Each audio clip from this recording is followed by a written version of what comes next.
आज हम दिल्ली सल्तनत के संस्थापक कुतुबुद्दीन ऐबक के शासनकाल के बारे में अध्ययन करेंगे। 1206 ईस्वी में मोहम्मद गोरी की मृत्यु के बाद उसके साम्राज्य का विभाजन हुआ था। हमने कल पढ़ा था कि मोहम्मद गोरी का जो भतीजा था गयासुद्दीन महमूद, वो गौर का शासक बना। उसने मोहम्मद गोरी ने जो विशाल राज्य बनाया था उसके कुछ हिस्सों का बंटवारा किया। उसने गयासुद्दीन महमूद ने गजनी का राज्य ताजुद्दीन यल्दौज को दिया। सिंध और मुल्तान का राज्य नासिरुद्दीन कुबाचा को दिया और मोहम्मद गोरी के द्वारा जो भारतीय प्रदेश जीते गए थे वो उसने कुतुबुद्दीन ऐबक को सौंपे। कुतुबुद्दीन ऐबक को जो भारत का क्षेत्र दिया गया था मिला, वो एक विशाल क्षेत्र था जिसमें सियालकोट, लाहौर, अजमेर, झांसी, दिल्ली, मेरठ, अलीगढ़, कन्नौज, बनारस, बिहार और लखनऊ के क्षेत्र शामिल थे। लेकिन राजपूताना के कुछ क्षेत्रों में राजपूत शासक फिर से सिर उठाने लगे थे। कालिंजर के भी राजा पुनः स्वतंत्र होने का प्रयास कर रहे थे। अतः इन क्षेत्रों में राजपूताना और कालिंजर में तुर्कों की सत्ता को फिर से संगठित करना भी अनिवार्य था। अतः ऐबक ने साम्राज्य विस्तार से अधिक ध्यान राज्य की सुरक्षा की ओर लगाया। कुतुबुद्दीन ऐबक एक अनुभवी व्यक्ति था।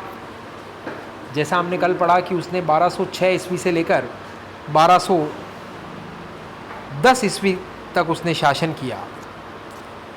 इसमें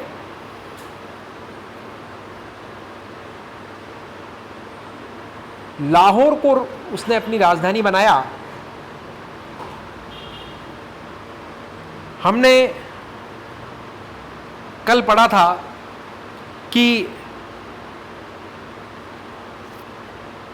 मोहम्मद गोरी का जो उत्तराधिकारी था गयासुद्दीन महमूद, उसने ताजुद्दीन यल्दौज को गजनी का इलाका दिया था।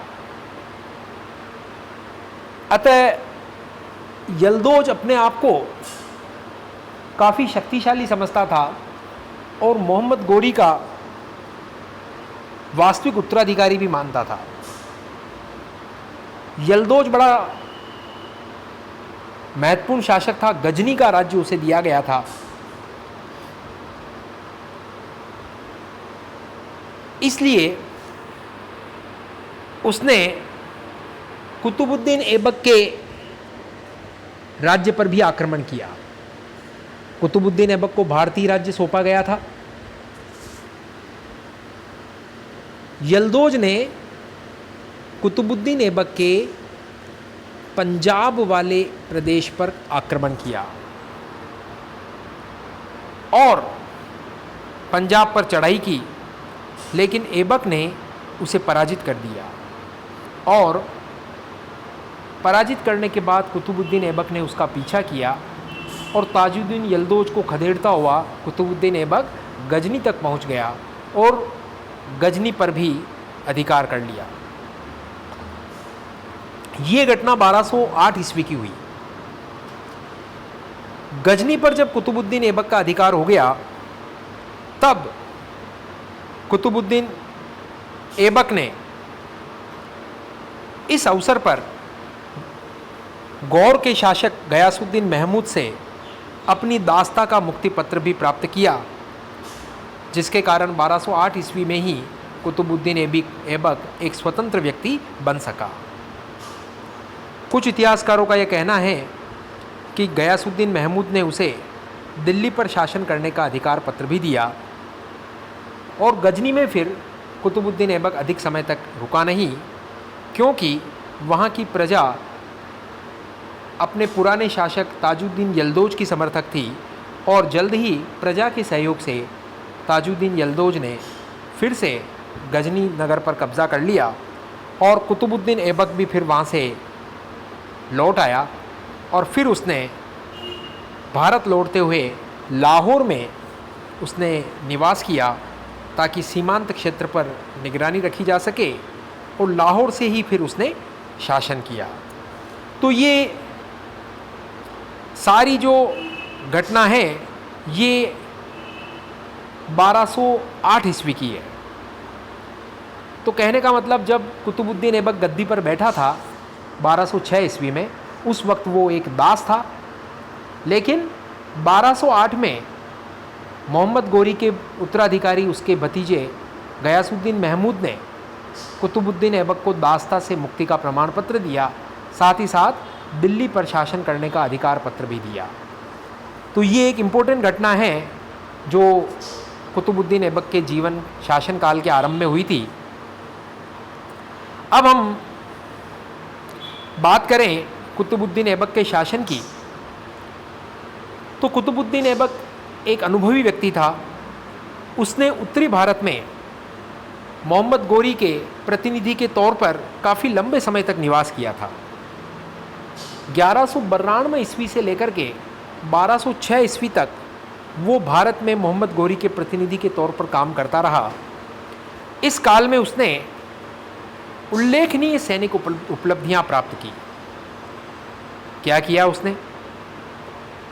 नंबर 1, कुतुबुद्दीन ऐबक ने अजमेर के सीमावर्ती क्षेत्रों में राजपूतों के विद्रोह को ख़त्म किया।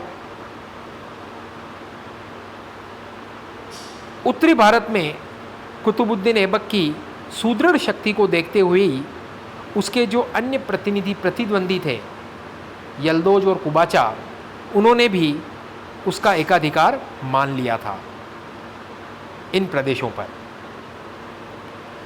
अपने शासन के आरंभ में कुतुबुद्दीन ऐबक को ये एहसास था कि उसके जो दोनों प्रतिद्वंदी कौन कौन थे? एक तो गजनी का शासक ताजुद्दीन यल्दौज और एक सिंध और मुल्तान का शासक नासिरुद्दीन कुबाचा। तो यल्दौज और कुबाचा दोनों ही कुतुबुद्दीन ऐबक के प्रतिद्वंदी थे। कुतुबुद्दीन ऐबक भी इस बात को समझता था कि यल्दौज और कुबाचा दोनों महत्वाकांक्षी हैं, दोनों को एक साथ बल प्रयोग करके हराया नहीं जा सकता था। अतः उसने कूटनीति से काम लिया। उसने गद्दी पर बैठने के तुरंत बाद अपने इन दोनों प्रतिद्वंदियों के प्रति मित्रता की नीति अपनाई। इसी क्रम में उसने वैवाहिक संबंध भी यल्दौज और कुबाचा के साथ स्थापित किए। स्वयं कुतुबुद्दीन ऐबक ने ताजुद्दीन यल्दौज की पुत्री के साथ विवाह किया।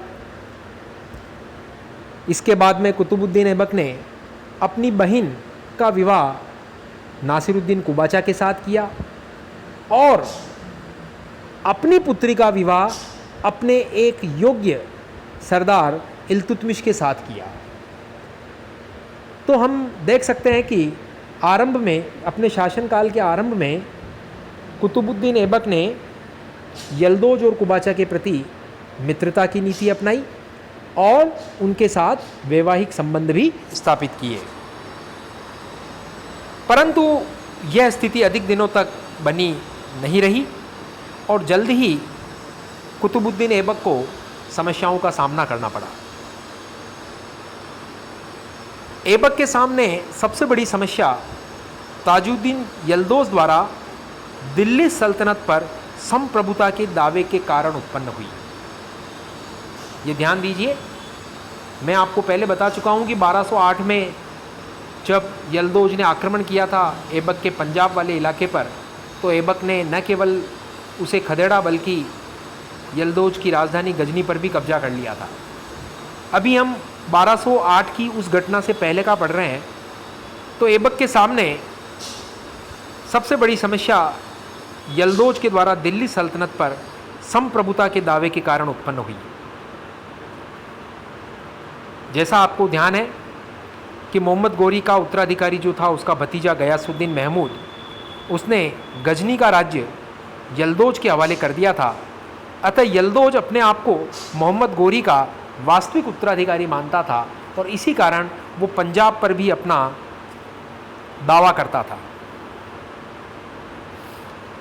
तो ऐसी स्थिति में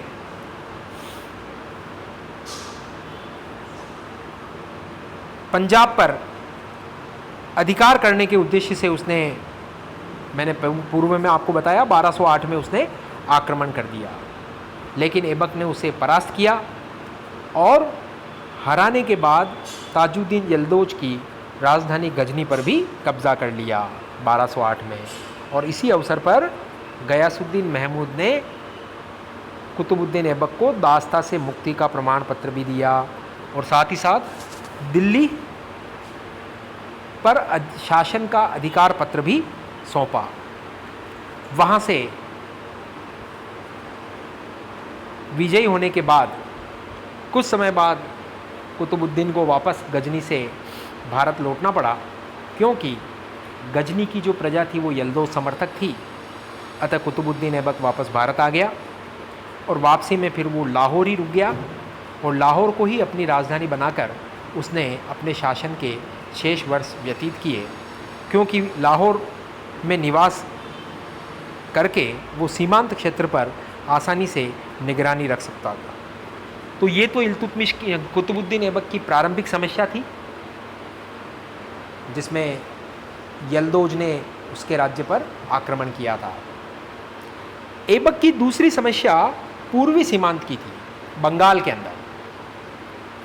हुआ ये था कि मोहम्मद गोरी के समय में इब्ने बख्तियार खिलजी ने बंगाल का इलाका जीता था, परंतु इब्ने बख्तियार खिलजी की अली मर्दान के द्वारा हत्या कर दी गई और अली मर्दान बंगाल का गवर्नर बन गया। बाद में इस अली मर्दान के विरुद्ध मोहम्मद शेरा ने विद्रोह किया। तो कुतुबुद्दीन ऐबक जब दिल्ली का सुल्तान बना तो उस वक्त बंगाल का गवर्नर अली मर्दान था, जो कि मोहम्मद शेरा के विद्रोह के कारण बंदी बना लिया गया था। लेकिन बड़ी मुश्किल से किसी तरह अली मर्दान मोहम्मद शेरा की कैद से बच निकला और दिल्ली भाग कर आया। उसने, अली मर्दान ने कुतुबुद्दीन ऐबक से मोहम्मद शेरा के विरुद्ध सहायता मांगी। इस पर कुतुबुद्दीन ऐबक ने अपने अवध प्रांत के गवर्नर कैमाज रूमी को आदेश दिया कि वो बंगाल जाए और मोहम्मद शेरा के विद्रोह को समाप्त करे। तो अवध का जो गवर्नर था कैमाज रूमी, उसने कुतुबुद्दीन ऐबक की आज्ञा मानी और बंगाल पहुंचकर मोहम्मद शेरा के विद्रोह का दमन किया और अली मर्दान को पुनः बंगाल का गवर्नर बनाया।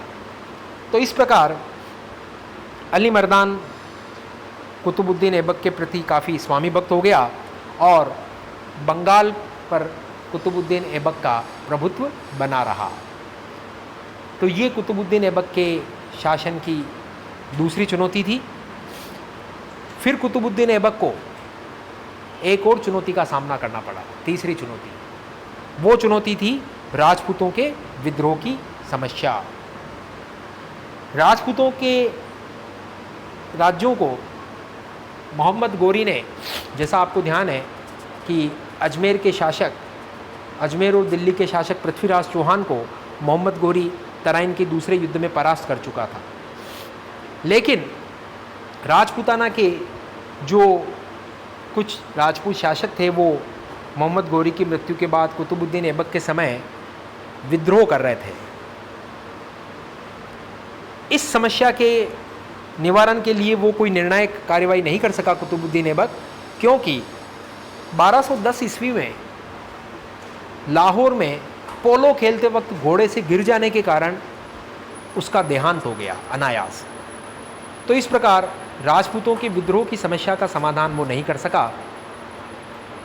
1210 ईस्वी में इस प्रकार कुतुबुद्दीन ऐबक के शासन का अंत हुआ उसकी मृत्यु के साथ ही। तो हमने पढ़ा कि कुतुबुद्दीन ऐबक ने साम्राज्य विस्तार के बजाय साम्राज्य की सुरक्षा पर ज़्यादा ध्यान दिया। शासन के आरंभिक दिनों में उसने किस प्रकार यल्दौज और कुबाचा की प्रति मैत्रीपूर्ण नीति अपनाई, वैवाहिक संबंध उनके साथ स्थापित किए। फिर भी जब बात नहीं बनी और यल्दौज ने पंजाब पर आक्रमण किया तो उसको बल प्रयोग कर उसे न केवल परास्त किया बल्कि यल्दौज के राज्य गजनी पर भी अधिकार कर लिया था। ये पढ़ा हमने। फिर हमने देखा कि बंगाल की समस्या का किस प्रकार अली मर्दान को हेल्प करके उसने अवध के गवर्नर कैमाज रूमी को भिजवाया बंगाल और वहाँ के विद्रोही शेर मोहम्मद शेरा को परास्त करके अली मर्दान को फिर से बंगाल में स्थापित करवाया। तो ये उसकी दूसरी सफलता थी। राजपूतों के विद्रोह की समस्या का वो समाधान करता उसके पहले ही उसका 1210 ईस्वी में देहांत हो गया। तो इस प्रकार कुतुबुद्दीन ऐबक का अंत हुआ 1210 ईस्वी में। भारत में कुतुबुद्दीन ऐबक की गतिविधियों को हम 3 चरणों में बांट सकते हैं। पहला चरण 1192 से 1206 ईस्वी का हम मान सकते हैं। इस समयावधि में कुतुबुद्दीन ऐबक ने उत्तरी भारत में मोहम्मद गोरी के सहायक के रूप में तुर्कों की सत्ता की स्थापना में सक्रिय योगदान दिया। दूसरा चरण 1206 से 1208 ईस्वी तक का माना जा सकता है उसके शासन का, जब इस समय अवधि में कुतुबुद्दीन ऐबक ने अपने दोनों प्रतिद्वंदियों यल्दौज और कुबाचा के प्रति मैत्रीपूर्ण नीति अपनाई, उनके साथ वैवाहिक संबंध स्थापित किए और दिल्ली सल्तनत को एक निश्चित अस्तित्व दिलाने का प्रयास किया। तीसरा चरण 1208 से 1210 ईस्वी के बीच का माना जा सकता है, जब उसने भारत के स्वतंत्र शासक के रूप में कार्य किया, क्योंकि 1208 में गौर के शासक गयासुद्दीन महमूद ने कुतुबुद्दीन ऐबक को न केवल दास्ता से मुक्त कर दिया था बल्कि उसे भारत पर शासन करने का अधिकार पत्र भी दे दिया था। तो इस प्रकार कुतुबुद्दीन ऐबक का जो शासनकाल था उसका जो तीसरा चरण है 1208 से 1210 ईस्वी का, इस अवधि में कुतुबुद्दीन ऐबक ने भारत के स्वतंत्र शासक के रूप में कार्य किया और इसी कालखंड में अर्थात 1208 से 1210 ईस्वी के बीच ही दिल्ली सल्तनत की रूपरेखा प्रस्तुत हुई और कुतुबुद्दीन ऐबक ने गोरी के द्वारा विजित क्षेत्रों को सुरक्षित और संगठित बनाए रखा। अब कुतुबुद्दीन ऐबक के शासन का मूल्यांकन करें हम, तो एक शासक के रूप में कुतुबुद्दीन ऐबक की उपलब्धि को सभी इतिहासकारों ने सराहा है। मोहम्मद हबीब कहते हैं कि कुतुबुद्दीन ऐबक की जो पॉलिसी थी गयासुद्दीन महमूद जो गौर का शासक था उसके प्रति, गजनी के शासक ताजुद्दीन यल्दौज के प्रति, सिंध और मुल्तान के शासक नासिरुद्दीन कुबाचा के प्रति, वो सारी नीतियाँ उसकी राजनीतिक कुशलता का प्रमाण है, ऐसा मोहम्मद हबीब कहते हैं। उनके अनुसार कुतुबुद्दीन ऐबक ने अपने समकालीन प्रतिद्वंदियों यल्दौज, कुबाचा और गयासुद्दीन महमूद, इनके विरुद्ध हर समय शक्ति का प्रदर्शन न करके नम्रता और अनुग्रह से ही काम लिया, जो कि उस समय की अनिश्चित परिस्थिति में महत्वपूर्ण कदम माना जा सकता है। ऐसा मोहम्मद हबीब कहते हैं कि यल्दौज और कुबाचा के प्रति आरंभ में उसने नम्रता और अनुग्रह से ही काम लिया, वैवाहिक संबंध स्थापित करके मैत्री भाव उनसे स्थापित करने का प्रयास किया। इसी कड़ी में इतिहासकार हबीबुल्लाह कहते हैं कि कुतुबुद्दीन ऐबक में तुर्कों की निर्भीकता और फारसियों की परिष्कृत अभिरुचि भी दोनों पाई जाती है। तुर्कों की निर्भीकता भी उसमें थी, साहसी भी था। तभी उसने, हमने देखा कि 1208 में जब ताजुद्दीन यल्दौज ने गजनी से उस पर आक्रमण किया पंजाब के प्रदेश पर, तो न केवल यल्दौज को परास्त किया अपितु उसके राज्य की राजधानी गजनी पर भी अधिकार कर लिया था। तो उसमें तुर्कों की निर्भीकता भी थी और फारसियों की परिष्कृत अभिरुचि भी उसमें पाई जाती थी कुतुबुद्दीन ऐबक में, ऐसा इतिहासकार हबीबुल्लाह का कहना है। उसकी उदारता के कारण कुतुबुद्दीन को लाख बख्श भी कहा गया है, लाखों का दान करने वाला, लाख बख्श। ध्यान दीजिए, बड़ा इंपॉर्टेंट फैक्ट है कि कुतुबुद्दीन ऐबक की दानशीलता की प्रवृत्ति के कारण ही कुतुबुद्दीन ऐबक को लाख बख्श कहा गया है। कुतुबुद्दीन ऐबक ने राजधानी के रूप में दिल्ली नगर का विकास भी किया। 1208 के बाद उसने लाहौर को अपनी राजधानी बना लिया था, लेकिन शुरू में जब वो दिल्ली रहा था 1206 से 1208 के बीच में, तो उसने दिल्ली नगर का विकास भी किया। उसने दिल्ली और अजमेर में मस्जिदों का निर्माण करवाया। शेख सूफ़ी संत थे चिश्ती सिलसिले के, शेख कुतुबुद्दीन बख्तियार काकी, उनकी स्मृति में उसने दिल्ली में कुतुब मीनार का निर्माण कार्य आरंभ करवाया। ध्यान दीजिए, कुतुब मीनार का निर्माण कार्य आरंभ तो करवाया था कुतुबुद्दीन ऐबक ने, और पूर्णता इसको प्राप्त हुई कुतुब मीनार को इल्तुतमिश के समय में। कुतुबुद्दीन ऐबक ने जब कुतुब मीनार बनवाई तो उसमें 4 मंजिलें थी और 225 फीट ऊंची थी। कितनी मंजिलें थी उसमें? 4 मंजिलें थी और 225 फीट उसकी हाइट थी। बाद में इल्तुतमिश के समय क्या हुआ कि एक बार बिजली गिरने से उसकी एक मंजिल ऊपर की गिर गई। तब इल्तुतमिश ने न केवल उस चौथी मंजिल का फिर से निर्माण करवाया, बल्कि एक नई मंजिल 5वीं मंजिल भी बनाई। तो कुतुबुद्दीन ऐबक ने सूफ़ी संत, चिश्ती सिलसिले के जो सूफ़ी संत थे, कुतुबुद्दीन बख्तियार काकी की याद में 4 मंजिला 225 फीट ऊंची कुतुब मीनार का निर्माण करवाया। इससे क्या हुआ? कुतुब मीनार के निर्माण में भारतीय कारीगरों ने भी भाग लिया। इससे उत्तरी भारत में एक नई स्थापत्य शैली के विकास का मार्ग प्रशस्त हुआ, और इसके साथ ही उसने भारत के तुर्क शासक वर्ग के विभिन्न प्रतिनिधियों के बीच एकता और संगठन बनाए रखा, जिससे नव स्थापित दिल्ली सल्तनत को एक मजबूत आधार मिल सका। तो इस प्रकार कुतुबुद्दीन ऐबक ने नव स्थापित दिल्ली सल्तनत को एक मजबूत आधार प्रदान किया। तो दिल्ली सल्तनत का संस्थापक हम कुतुबुद्दीन ऐबक को मानते हैं। तो यहाँ अपना ये टॉपिक कंप्लीट होता है, और आपको होमवर्क में एक क्वेश्चन करना है कि कुतुबुद्दीन ऐबक की आरंभिक कठिनाइयों का वर्णन करते हुए बताइए कि किस प्रकार उसने नव स्थापित दिल्ली सल्तनत की रक्षा की। आगे का जो हमारा टॉपिक है वो हम कल अध्ययन करेंगे। धन्यवाद।